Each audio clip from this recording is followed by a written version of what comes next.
یہاں آپ کو اپڈیٹ کریں گے کہ ایشیائی ترقیاتی بینک نے پاکستان کے لیے 65 کروڑ 88 لاکھ ڈالرز فنڈ کی منظوری دے دی ہے۔ رقم 3 مختلف منصوبوں کے لیے فراہم کی جائے گی۔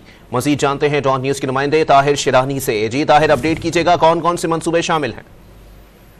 دیکھیں، جو 3 مختلف منصوبے ہیں، رقم گزشتہ سال کے سیلاب سے متاثرہ اسکولوں کی تعمیر نو کے لیے دیے جائیں گے۔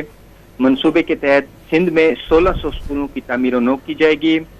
خیبر پختونخوا میں ایک منصوبے کے لیے فوڈ سیکیورٹی کی بہتری کا منصوبہ ہے، اس کے لیے فنڈز فراہم کی جائیں گے، جس کے تحت زرعی پیداوار کو بڑھایا جائے گا تاکہ جو سیلاب سے متاثرہ علاقے ہیں وہاں پر زرعی پیداوار ہو سکے۔